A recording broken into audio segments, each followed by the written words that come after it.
ونعوذ بالله من شرور أنفسنا ومن سيئات أعمالنا من يهده الله فلا مضل له ومن يضلل فلا هادي له وأشهد أن لا إله إلا الله وحده لا شريك له وأشهد أن محمدا عبده ورسوله يا أيها الذين آمنوا اتقوا الله حق تقاته ولا تموتن إلا وأنتم مسلمون يا أيها الناس اتقوا ربكم الذي خلقكم من نفس واحدة وخلق منها زوجها وبث منهما رجالا كثيرا ونساء واتقوا الله الذي تساءلون به والأرحام إن الله كان عليكم رقيبا يا أيها الذين آمنوا اتقوا الله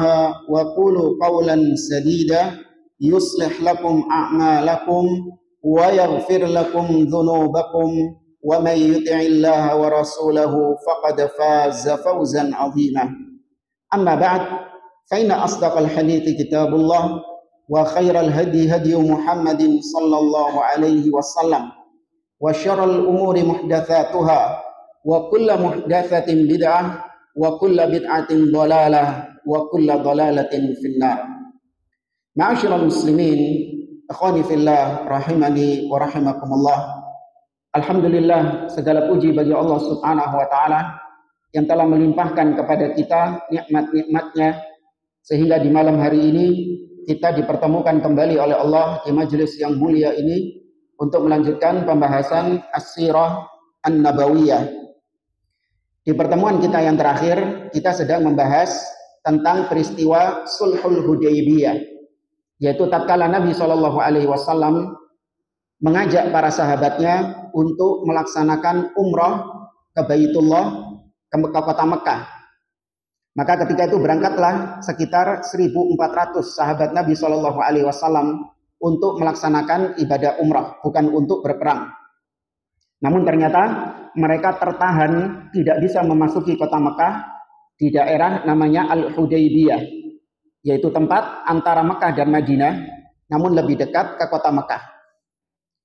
Karena telah kita sampaikan bahwa unta Nabi SAW mogok, ngadat istilahnya, ya tidak mau melanjutkan perjalanan menuju kota Mekah. Dan ini semua adalah pengaturan dari Allah Subhanahu wa taala yang menahan unta-unta tersebut, sebagaimana dahulu Allah menahan gajah-gajahnya Abroha untuk memasuki kota Mekah. Hikmahnya, kata para ulama, yaitu kalau Allah membiarkan unta tersebut dan Nabi, para sahabat masuk ke kota Mekah, maka akan terjadi pertumpahan darah, akan terjadi peperangan. Namun Allah takdirkan untanya mogok sehingga Nabi tertahan di Hudaybiyah, sehingga nanti akan terjadi Sulhul Hudaybiyah atau perjanjian damai Hudaybiyah. Orang-orang Quraisy, sebagaimana kita sampaikan, mereka nggak mau kedatangan Nabi dan para sahabat-sahabatnya ke kota Mekah. Mereka ingin untuk mencegah Nabi dan para sahabatnya masuk ke kota Mekah. Sehingga orang-orang Quraisy mengutus beberapa utusan-utusan untuk menyampaikan kepada Nabi agar balik ke kota Madinah, nggak boleh masuk ke kota Mekah. Di antara utusan-utusan yang pernah kita sampaikan adalah, yaitu yang pertama Budail bin Warqa Al-Khuzai. Dia menyampaikan pesan-pesan orang-orang Quraisy, namun ternyata gagal. Tidak ada kata sepakat. Ya, kemudian juga diutus Mikraz ibn Hafs. Namun ternyata nggak sampai dia berunding, Nabi SAW sudah tidak mau berunding dengan dia, karena kata Nabi, hadza rajulun fajir, ini adalah orang yang buruk. Kemudian utusan berikutnya yaitu Al-Hais ibn Al-Qamah. Maka sama, tidak mencapai titik kesepakatan. Dan yang terakhir kita sampaikan kemarin, yang sangat alot, yaitu perdebatan antara Nabi, para sahabat, dengan utusan atau delegasi Quraisy yang bernama Urwah bin Mas'ud Ats-Tsaqafi, yang sampai kurang ajar kepada Nabi SAW, sehingga Abu Bakar As-Siddiq bereaksi membalas ucapannya kepada Nabi Shallallahu Alaihi Wasallam dengan ucapan yang sangat pedas. Dia mengatakan, umsus badrollat, hisap saja kemaluan berhalamu itu. Kata Abu Bakar As-Siddiq radhiyallahu taala anhu. Kemudian kita melanjutkan kisah tentang perjanjian Hudaybiyah ini. Disebutkan bahwasanya orang-orang Quraisy, mereka ini mulai berpikir panjang tentang Nabi dan para sahabatnya. Karena Nabi dan para sahabat ini sudah mulai mereka perhitungkan. Ini kekuatan yang sangat luar biasa Nabi dan para sahabat ini. Karena beberapa peperangan yang mereka lalui, ternyata mereka dapati Nabi SAW dan para sahabat ini memiliki kekuatan yang sangat luar biasa. Maka mereka mulai berpikir untuk menjalin perdamaian dengan Nabi SAW. Awalnya mereka menolak, namun mereka mulai berpikir untuk duduk ketemu Nabi, ya kemudian mereka merundingkan perjanjian damai. Setelah itu, meskipun sebagian orang-orang Quraisy mulai berpikir untuk menjalin hubungan damai dengan Nabi SAW alias gencatan senjata, namun ternyata ada beberapa pemuda-pemuda Quraisy yang tidak setuju untuk berdamai dengan Nabi SAW. Maka diriwayatkan oleh Anas bin Malik radhiyallahu ta'ala anhu, ada sekitar 80 pemuda yang tiba-tiba menyerang perkemahan kaum muslimin di Hudaybiyah di malam hari dalam rangka untuk membunuh Nabi SAW atau sekedar menyulut api peperangan agar terjadi perang antara Nabi dengan orang-orang Quraisy. Namun ternyata para sahabat yang berjumlah 1.400 orang tadi, mereka siap berjaga dan akhirnya orang-orang tersebut, pemuda-pemuda tersebut ditangkap. Ya, sebagian mereka ditangkap oleh para sahabat Nabi SAW. Anas bin Malik menyebutkan, lamma kana yaumul Hudaybiyah anna thamanina habatu ala Rasulillahi sallallahu alaihi wasallam wa ashabi min Jabalit Tan'im inda salatis subah. Bahwasanya ketika hari Hudaybiyah ada sekitar 80 orang yang menyerbu Nabi Shallallahu Alaihi Wasallam dan para sahabatnya, di mana mereka datang dari Gunung Tan'im di saat sholat subuh. Mutasallihina yuriduna ghirratan Nabi Shallallahu Alaihi Wasallam wa ashabi. Mereka datang dengan membawa senjata, tujuannya untuk membunuh Nabi, menyerang Nabi dan para sahabatnya. Fa'akhidu akhdan fa'ataqahum Rasulullah sallallahu alaihi wasallam. Maka mereka pun ditangkap oleh para sahabat, para provokator ini. Namun setelah diserahkan kepada Nabi, ternyata sama Nabi dilepaskan, dibebaskan orang-orang yang mau menyerang kaum muslimin. Disitulah turun firman Allah Subhanahu wa taala dalam surah Al-Fath ayat 24. Allah mengatakan, wa huwallazi kaffa aydiyahum ankum wa aydiyakum anhum bi batni Makkah min ba'di an adfarakum alaihim wa kana Allahu bima ta'maluna basira. Kata Allah, dan dialah Allah Subhanahu wa taala yang menahan tangan-tangan mereka dari membunuh kalian. Dan Allah juga menahan tangan kalian wahai para sahabat dari membunuh mereka di batni Makkah, di kota Mekah. Ya, setelahnya Allah Subhanahu wa taala akan memberikan kemenangan atas kalian. Dan sesungguhnya Allah Maha mengetahui, Maha melihat apa yang kalian kerjakan. Di sini kata para ulama, kenapa Nabi membebaskan 80 orang yang mau membunuh beliau dan para sahabatnya? Sekali lagi untuk menunjukkan bahwa Nabi datang ke kota Mekah bukan untuk apa? Perang. Ya, untuk menunjukkan kepada orang-orang Quraisy, ini buktinya. Ada 80 orang yang mau membunuh kami, tapi ternyata kami lepaskan. Maka berarti ini menunjukkan kami memang niatnya untuk umroh tok. Ya, untuk mengunjungi Ka'bah, tawaf di Ka'bah, bukan untuk berperang. Kemudian jamaah rahimani wa rahimakumullah. Sekarang kita bahas lanjut kepada pembahasan setelahnya, yaitu irsalur Rasul sallallahu alaihi wasallam Utsman bin Affan radhiyallahu ta'ala anhu. Diutusnya Utsman bin Affan oleh Nabi sallallahu alaihi wasallam kepada orang-orang Quraisy. Setelah 3 utusan atau 4 utusan orang-orang Quraisy tadi gagal untuk mencapai titik kesepakatan dengan Nabi Shallallahu Alaihi Wasallam, maka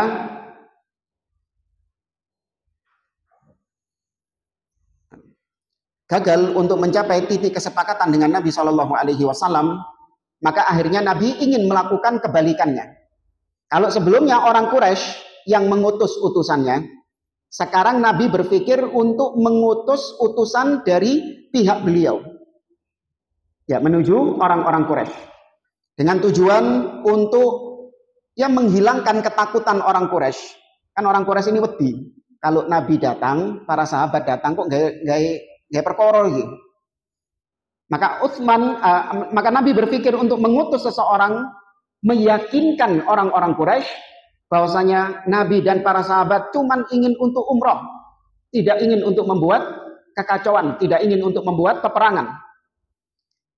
Nah, awalnya Nabi Shallallahu Alaihi Wasallam berpikir untuk mengutus Umar ibnu Khattab radhiyallahu taala anhu, karena Umar dikenal sebagai sosok yang bijak. Umar juga dikenal pintar bernegosiasi, ya, sangat cerdas dalam mengambil keputusan. Pendapat-pendapatnya itu juga sering dikonfirmasi oleh Al-Quranul Karim.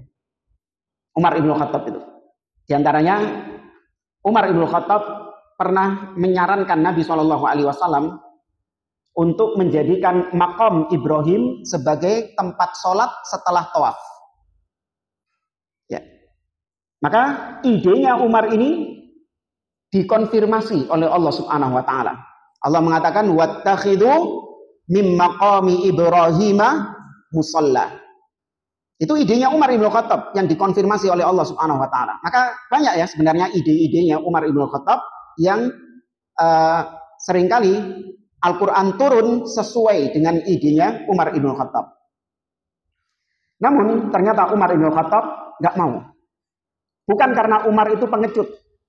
Namun Umar ibn Khattab lebih mempertimbangkan kemaslahatan. Yaitu bahwasanya Umar ibn Khattab ini dari Bani Adi. Bani Adi itu merupakan suku yang dhaif, yang lemah di kota Mekah. Sehingga kalau Umar ibn Khattab itu terbunuh, maka tidak akan ada yang bisa menuntut darahnya Umar ibn Khattab ini. Maka Umar lebih menyarankan kepada Nabi Shallallahu Alaihi Wasallam untuk mengutus Utsman bin Affan. Kenapa? Karena alasannya Utsman bin Affan ini dari kabilah yang kuat di kota Mekah. Utsman bin Affan ini dari kabilah apa? Bani apa? Kalau Umar Bani Adi, Bani Umayyah. Ya, Utsman dari Bani Umayyah, dan antum tahu Bani Umayyah ini sangat kuat sekali posisinya di kota Mekah. Sehingga kalau Utsman yang diutus, maka kabilahnya itu pasti akan melindungi Utsman bin Affan ini. Sehingga aman Utsman bin Affan bisa masuk ke kota Mekah karena Utsman adalah Bani Umayyah dan Bani Umayyah adalah kabilah yang kuat di kota Mekah. Ini pertimbangan Umar ibn Khattab. Namun bukan berarti Umar ibn Khattab itu menolak perintah Nabi Shallallahu Alaihi Wasallam, karena ini diperintahkan oleh Nabi Umar. Nah, Umar ketika nggak mau, bukan berarti Umar menentang perintah Nabi Shallallahu Alaihi Wasallam, karena perintah Nabi ini bukan berasal dari wahyu, tapi itu murni ijtihad beliau. Ini sering kita sampaikan. Kalau itu ijtihadnya Nabi, bukan wahyu, maka para sahabat masih memungkinkan untuk memberikan opsi lain. Tapi kalau itu sudah wahyu dari Allah, ya wis, summum bukmun umyun sudah para sahabat, hanya mengikuti saja. Tapi kalau itu ijtihadnya Nabi, maka para sahabat terkadang masih ingin untuk memberikan pendapatnya sehingga terjadi musyawarah. Kita baca riwayatnya. Kata Syekh di sini, "Tsumma da'a Rasulullah sallallahu alaihi wasallam Umar ibn al-Khattab radhiyallahu anhu liyab'athahu ila Makkah fayuballigha anhu ashrafa Quraisyin ma ja'a lahu." Kemudian Rasul sallallahu alaihi wasallam memanggil Umar ibn al-Khattab untuk diutus ke kota Mekah agar Umar menyampaikan ya pesan-pesan Nabi Shallallahu Alaihi Wasallam kepada Ashrafu Quraisy, kepada para tokoh-tokoh Quraisy, pemuka-pemuka Quraisy tentang maksud kedatangan Nabi ke kota Mekah itu. Faqala Umar radhiyallahu anhu, maka Umar bin Khattab mengatakan, "Ya Rasulullah, inni akhafu Quraisyan ala nafsi." Wahai Rasulullah, sesungguhnya aku mengkhawatirkan diriku sendiri terhadap orang-orang Quraisy. Walaysa bimakkata min bani Adi bin Ka'ab ahadun yamna'uni. Di mana tidak ada seorang pun dari Bani Adi, kabilahnya Umar, yang mampu untuk menjagaku di kota Mekah. Mampu untuk memproteksiku di kota Mekah. Waqad arafat Quraisyun adawati iyaha. Ditambah lagi, orang-orang Quraisy itu sudah tahu betul bagaimana permusuhannya Umar ibn Khattab kepada mereka. Jadi orang-orang Quraisy ini pada hawas, jengkel sama Umar ibn Khattab karena permusuhannya Umar ini. Ketika Umar masuk Islam, Umar itu menampakkan permusuhannya kepada orang-orang Quraisy, sehingga orang-orang Quraisy jengkel kepada Umar ibn Khattab. Wa ghildati 'alaiha, dan bagaimana sikap kerasku kepada orang-orang Quraisy itu. Walakin adulluka ala rajulin huwa a'azzu minni.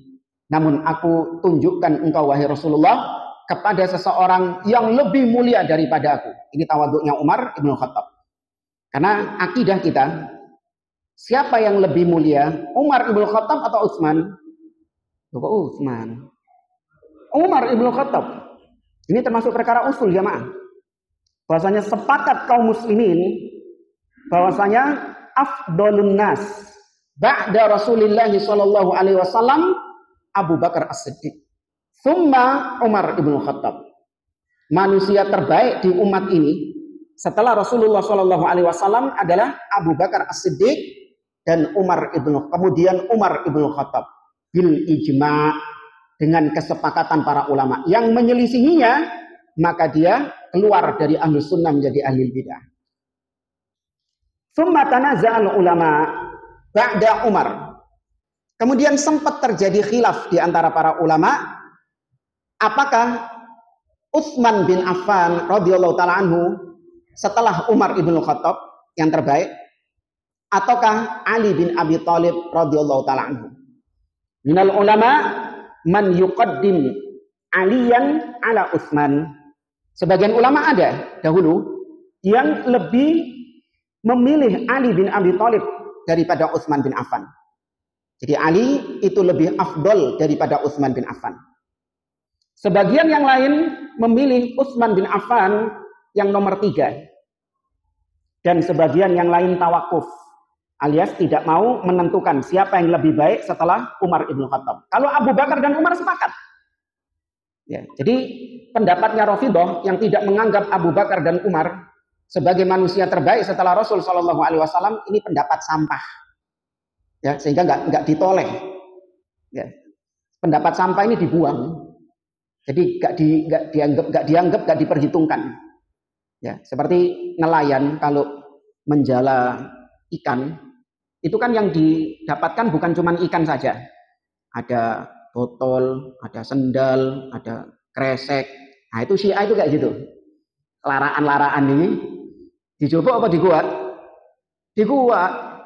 Maka pendapatnya nggak dianggap Rafidhah, sampah.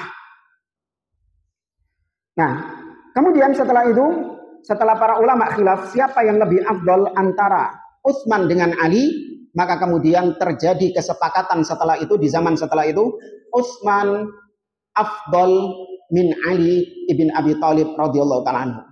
Katartibil khilafah. Seperti urutan kekhalifahannya. Ya, ini akidah jamaah. Jadi kalau antum ditanya siapa manusia terbaik, ini urutannya sesuai dengan urutan kekhalifahan. Namun Umar di sini itu merendah, tawadhu. Ya. Huwa a'azzu minni, dia lebih afdol daripada aku, Utsman ibnu Affan, yaitu Utsman bin Affan radhiyallahu taala anhu. Fada'a Rasulullah sallallahu alaihi wasallam Utsman ibnu Affan radhiyallahu anhu. Maka ketika itu Nabi sallallahu alaihi wasallam memanggil Utsman bin Affan radhiyallahu taala anhu, faba'athahu ila Quraisy. Maka Nabi mengutus beliau menuju orang-orang Quraisy di kota Mekah. Yukhbiruhum annahu lam ya'ti li harbin. Untuk mengabarkan kepada orang Quraisy bahwasanya Nabi Shallallahu Alaihi Wasallam itu datang ke kota Mekah bukan mau perang. Wa annahu jaa zairan li hadzal bait. Bahwasanya Nabi datang ke kota Mekah untuk menziarahi Ka'bah. Ya, untuk menziarahi Ka'bah. Kata-kata menziarahi ojo identik kuburan tok ya. Ziarah artinya visit. Antum kalau telepon teman, ana mau ziarah ke rumah antum. Itu yang ditelepon jangan tersinggung. Mbok pikir aku mayit ah. Enggak. Ziarah artinya mengunjungi. Maka Nabi tujuannya untuk menziarahi Mekah. Mu'azziman li hurmatihi, untuk mengagungkan Ka'bah itu. Fa kharaja Utsman ibnu Affan radhiyallahu anhu hatta ata Makkah. Maka keluarlah Utsman bin Affan radhiyallahu taala anhu sampai mendatangi kota Mekah. Falatiyahu Aban ibnu Sa'id ibn al-As. Sebelumnya ada beberapa kisah atau ada beberapa catatan tentang kenapa kok Utsman yang dipilih selain daripada Utsman dari Bani Umayyah. Utsman bin Affan itu termasuk sosok yang masih dihormati sama orang-orang Quraisy, yang masih disegani, disungkani istilahnya. Karena kelemah lembutan Utsman, karena sifat pemalunya Utsman, itu masih disegani oleh orang-orang Quraisy. Bahkan Abu Bakar As-Siddiq sekalipun itu posisinya di mata orang Quraisy tidak sekuat Utsman bin Affan. Utsman itu rodok disungkani, yang masih disungkani sama orang-orang Quraisy. Apalagi Utsman dikenal dengan sosok yang sabar, santun, ya kan, tutur katanya lemah lembut. Beda karakternya dengan siapa? Umar ibnu Khattab yang dikenal keras. Makanya para pemberontak itu Khawarij ini, mereka di zaman Utsman bin Affan berani memberontak kepada Utsman sampai membunuh Utsman bin Affan. Berani mendemo Utsman bin Affan sampai 40 hari. Kenapa di zaman Umar nggak terjadi demikian? Gak wani. Karena kerasnya Umar ibnu Khattab. Namun di zaman Utsman mereka memanfaatkan kelemah lembutan Utsman. Ya, mereka memanfaatkan kesantunan, kelemah lembutan Utsman bin Affan itu. Di zaman Umar gak wani ke provokator-provokator itu. Kemudian juga Utsman dikenal sebagai sosok yang sangat pintar dalam bernegosiasi, ya sangat pintar dalam mengambil keputusan. Maka Utsman akhirnya diutus oleh Nabi Shallallahu Alaihi Wasallam membawa pesan-pesan dari Nabi Shallallahu Alaihi Wasallam, yaitu untuk meyakinkan mereka bahwa Nabi datang ke kota Mekah untuk melaksanakan umrah. Dan ketika tiba di kota Mekah, Utsman berjumpa dengan Aban bin Sa'id ibn al-As. Ketika ini masih musyrik. Ya, Aban bin Sa'id ibn al-As ini nanti masuk Islam setelah peristiwa Hudaybiyah. Tapi di kisah ini dia masih musyrik. Fanazala an dabbatihi wa hamalahu baina yadayhi wa radifa khalfahu wa ajarahu hatta yuballigha risalata Rasulillah sallallahu alaihi wasallam. Maka Utsman pun turun dari tunggangannya. Kemudian dituntun sama Utsman bin Affan dan diajak ya ke rumahnya, bukan diajak ke rumahnya, disertai atau dibarengi sama Aban bin Sa'id ini untuk menyampaikan pesan Rasulullah. Fantalaqa Utsman radhiyallahu an hatta ata Abu Sufyan wa udhama Quraisy. Maka Utsman akhirnya beranjak sampai beliau menemui Abu Sufyan dan menemui para tokoh-tokoh pembesar-pembesar Quraisy. Faballaghahum an Rasulillah sallallahu alaihi wasallam ma arsalahu bihi. Maka Utsman pun menyampaikan apa pesan-pesan Nabi sallallahu alaihi wasallam. Setelah selesai, falamma faragha Utsman radhiyallahu an min tablighi risalati Rasul sallallahu alaihi wasallam qalu lahu. Setelah Utsman selesai menyampaikan pesan-pesan Rasul sallallahu alaihi wasallam, maka orang-orang Quraisy mengatakan kepada Utsman, "In syi'ta an tatufa bil bait fatuf bihi." Wahai Utsman, kalau kau mau tawaf di Ka'bah, fadhol, silahkan kau tawaf di Ka'bah, dipersilahkan. Tuh, saya sungkan sama Utsman. Faqala radhiyallahu an, tapi Utsman bin Affan mengatakan kepada mereka, ma kuntu li af'ala hatta yatufa bihi Rasulullah sallallahu alaihi wasallam. Aku tidak akan tawaf di Ka'bah sampai Rasulullah sallallahu alaihi wasallam tawaf di Ka'bah. Artinya isyarat, ya, jangan aku tok yang dipersilahkan untuk tawaf di Ka'bah, tapi Nabi sallallahu alaihi wasallam itu yang lebih layak untuk tawaf di Ka'bah.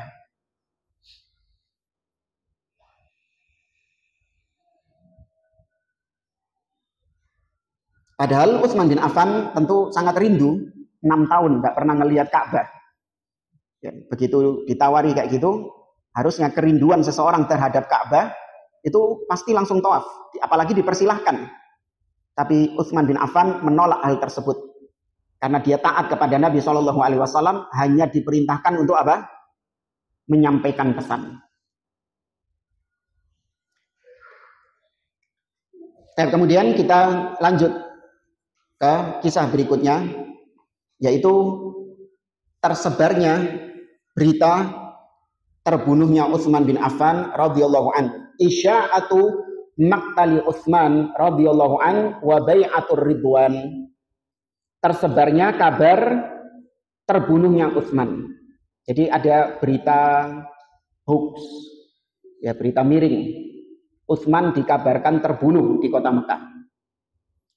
Dan peristiwa bai'atu ar-ridwan.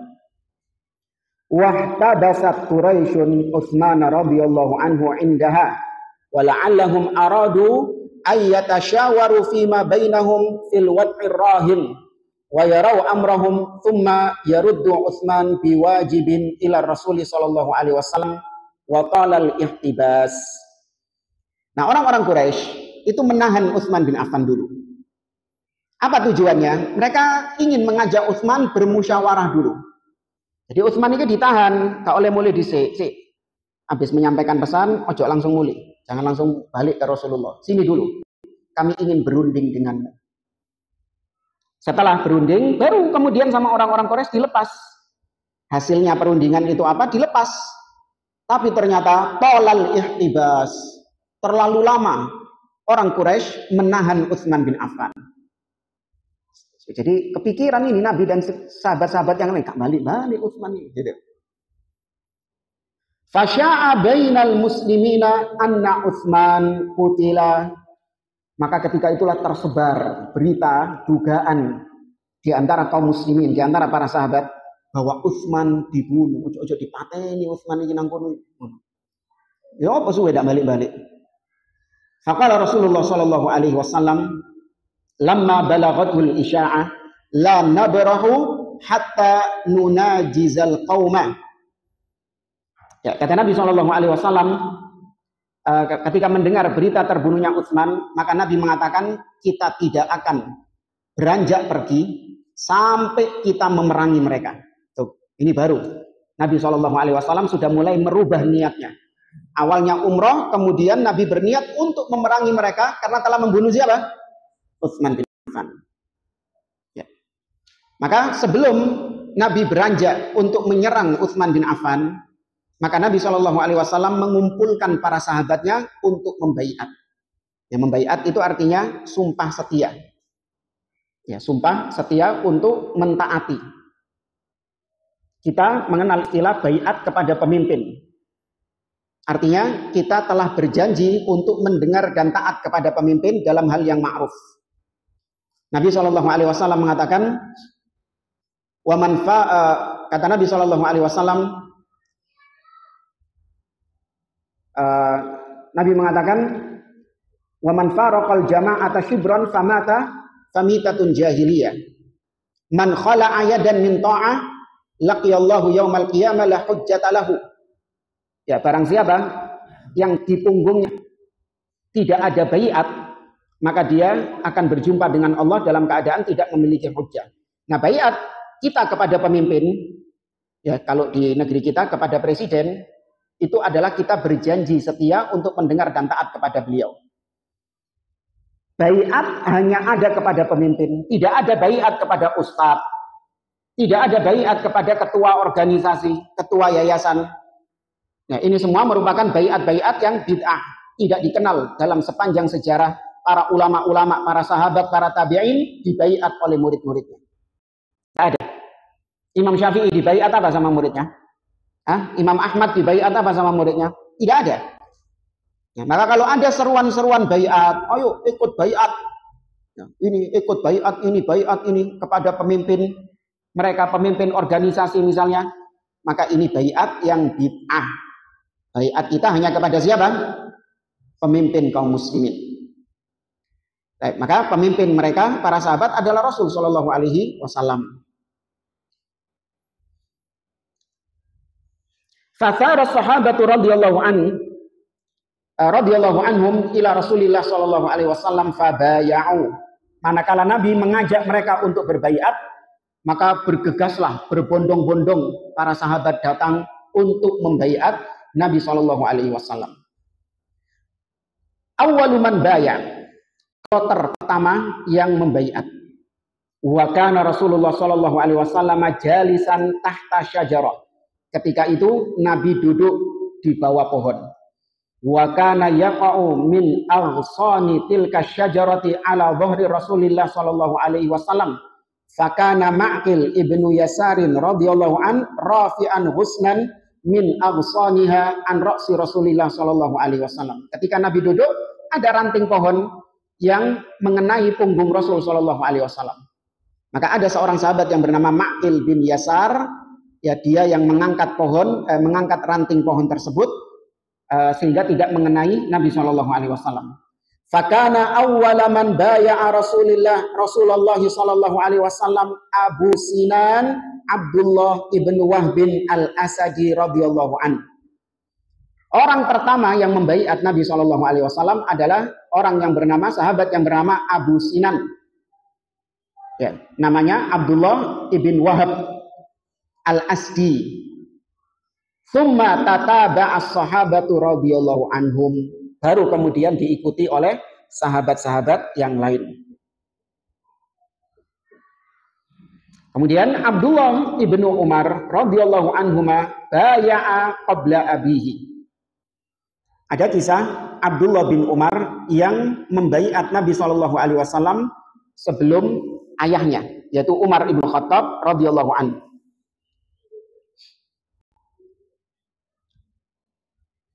Kisahnya, wa kana Umar ibn Khattab radhiyallahu an yasta'iddu lil qital bi lubsi la'matihi fa bainama huwa kadzalik idra'an nasa muhdiqun bi Rasulillah sallallahu alaihi wasallam fa arsala ibnahu Abdullah radhiyallahu an liyanzura ma sya'nul muslimin.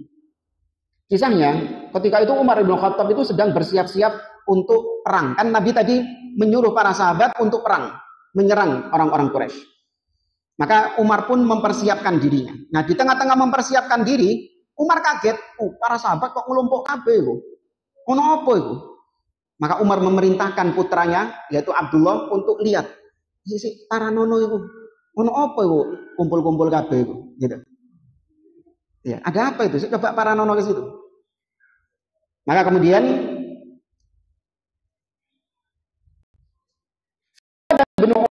Fa'idha Rasulullah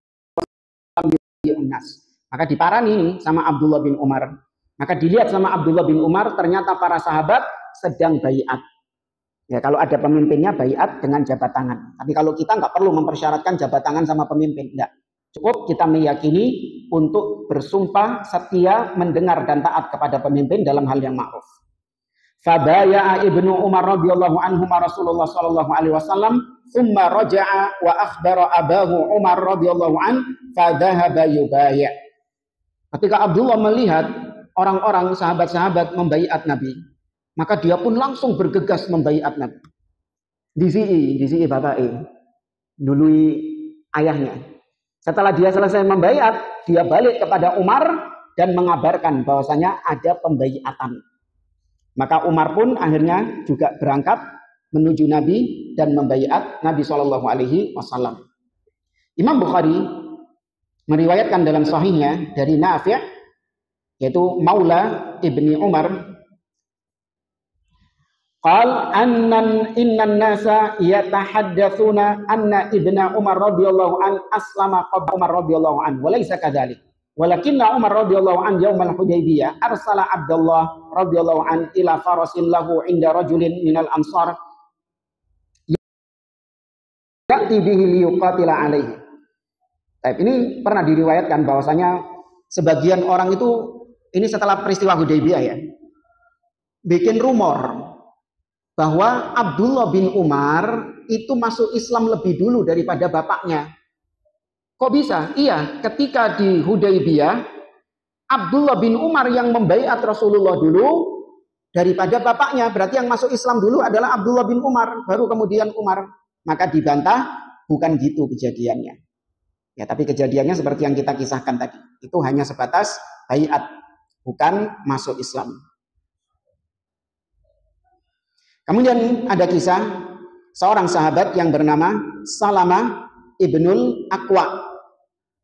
Ya, Salamah ibnul Aqwa, ya, beliau dikisahkan membaiat Nabi SAW selama 3 kali. Wa bai'a Salamah ibnul Aqwa radhiyallahu anhu 3 marrat. Ada sahabat yang bernama Salamah ibnul Aqwa yang membaiat Nabi selama 3 kali. Fi awwalin nas wa wasatihim wa akhirihim. Di sesi pertama, tengah-tengah, dan akhir-akhir. Yaitu kloter pertama, kloter kedua, dan kloter ketiga lah bahasa kita. Imam Muslim meriwayatkan dari pelakunya langsung, yaitu Salamah ibnul Aqwa, annahu qal ba'da an dzakaral hadis wa fihi. Salamah menceritakan tentang kisah perjanjian Hudaybiyah. Di dalamnya beliau menceritakan, "Tsumma inna Rasulullah sallallahu alaihi wasallam da'ana lil bai'ah fi asli syajarah." Kata Salamah, sesungguhnya kemudian Nabi memanggil kami untuk bai'at, ya, di bawah pohon, di pangkal pohon. Qal fa bay'atuhu awwalan nas, tsumma bay'a wa bay'a. Hatta idza kana fi wasatin minan nas qal bay' ya Salamah qultu qad bay'tuka ya Rasulullah fi awwalin nas qala sallallahu alaihi wasallam wa aidan qal wa ra'ani Rasulullah sallallahu alaihi wasallam azlan yakni laisa ma'ahu silahun qal fa'atani Rasulullah sallallahu alaihi wasallam hajafatan aw daraqatan thumma bay' hatta idza kana fi akhirin nas. Baik, awalnya Salamah ibnul Aqwa, ya, Salamah ibnul Aqwa sudah membaiat Nabi SAW di kloter pertama. Kemudian adzan. Baik, kita lanjutkan ba'dal adzan. Wallahu a'lam.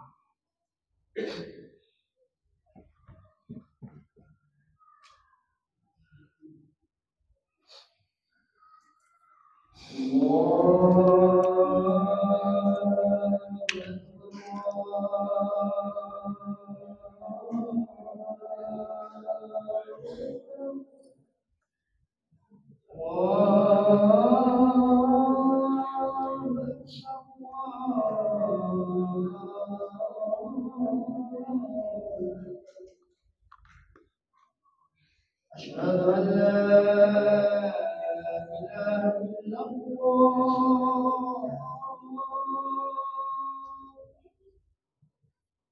Asyhadu an la ilaha illallah.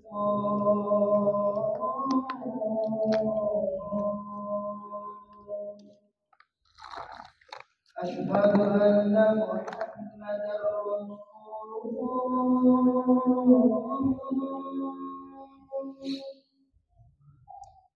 Asyhadu anna Muhammadar Rasulullah.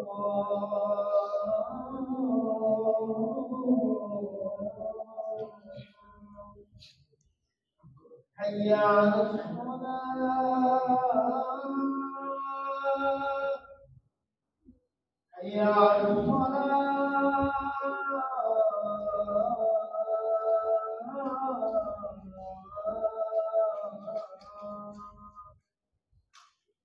Hayya 'alal falah.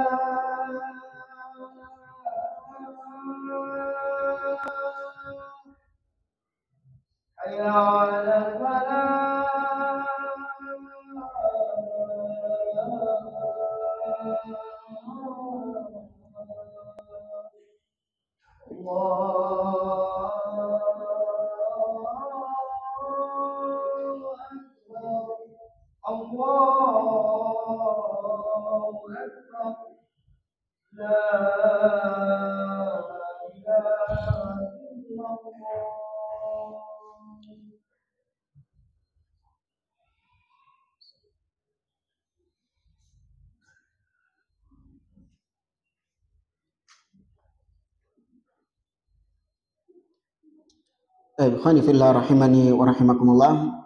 Kita lanjutkan kembali pembahasan kisah Salamah ibnul Aqwa yang membaiat Nabi sebanyak 3 kali di peristiwa ini. Yaitu yang pertama, Salamah ibnul Aqwa membaiat Nabi di kloter yang pertama. Kemudian diikuti sahabat-sahabat yang lain, baiat Nabi. Kemudian setelah itu tiba-tiba Nabi mengatakan kepada Salamah, "Baya' ya Salamah, wahai Salamah, baiat."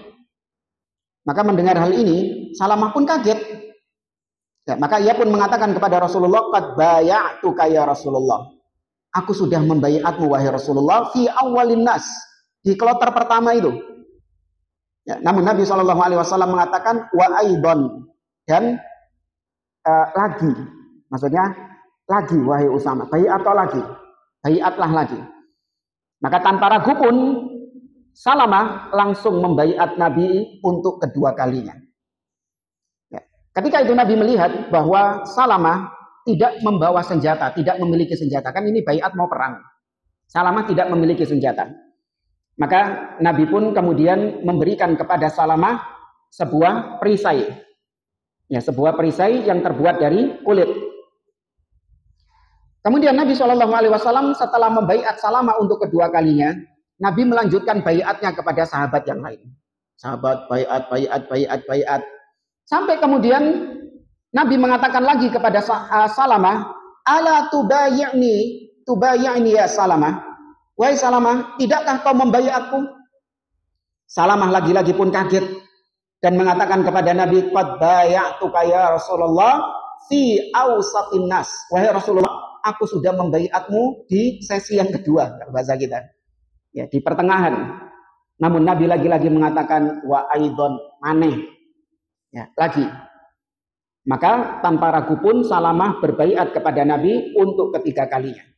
Tapi anehnya, Salamah sudah nggak lagi memegang tameng yang tadi dikasih. Dundi kita tamengnya. Tadi kan habis dikasih perisai. Nah, ini yang ketiga ini itu hilang tamengnya, nggak ada. Maka Nabi pun bertanya, "Ya Salamah, aina hajafatuka au daraqatuka allati a'taituka?" Wahai Salamah, mana perisaimu, tameng yang aku berikan kepadamu itu? Maka Salamah pun mengatakan, "Ya Rasulullah, laqini ammi amiran azilan fa'ataituhu iyaha." Wahai Rasulullah, tadi aku bertemu dengan pamanku, Amir namanya, dan dia itu tidak bersenjata. Maka aku pun memberikan tameng itu kepadanya. Maka Nabi pun tersenyum mendengar jawabannya Salamah ini. Seraya mengatakan, "Innaka kalladzi qala al-awwal, Allahumma abghini habiban huwa ahabbu ilayya min nafsi." Sesungguhnya engkau itu seperti orang yang berkata, "Ya Allah, berikanlah kepadaku, carikan untukku seseorang yang lebih aku cintai daripada diriku sendiri." Baik, para ulama menjelaskan hikmah kenapa Nabi SAW kok sampai mengulang baiatnya Salamah bin Aqwa ini sampai 3 kali. Di antaranya Ibnu Hajar rahimahullah, taala ketika mengomentari ucapannya Ibnu Battal. Para ulama banyak menyebutkan kemungkinan-kemungkinan. Tapi di antara kemungkinannya adalah bahwasanya bisa jadi ketika baiat berlangsung maka ada keterputusan. Ya, ada keterputusan, yaitu ada sahabat-sahabat lain yang belum membaiat Nabi SAW. Yo, 1.400 uang tentu nggak jadi satu sesi. Jadi satu sesi, yo kemeng jamaah. Oh ya, 1.400 orang baiatnya satu sesi. Enggak. Ya, beberapa waktu. Nah, ketika di waktu-waktu senggang itu, kok nggak ada sahabat yang membaiat Nabi, maka yang dijadikan pancingan adalah Usama. Kok Usama? Salamah. Ya. Wahai Salamah, tidakkah kau membaiatku? Maka Salamah pun membaiat. Nah, kalau ada yang membaiat satu, melok. Ngerti maksudnya ya? Apa pancingan ya? Iya, untuk memancing sahabat yang lain untuk membaiat juga. Itu diantara hikmahnya kenapa Nabi Shallallahu Alaihi Wasallam membaiat Salamah sebanyak 3 kali. Kemudian di sini ada kisah tentang baiat Rasulullah Shallallahu Alaihi Wasallam kepada Utsman bin Affan radhiyallahu taala anhu. Summa inna Rasulullah Shallallahu Alaihi Wasallam akhadha biyadihi al-yumna wa qala hadhihi yadu Utsman.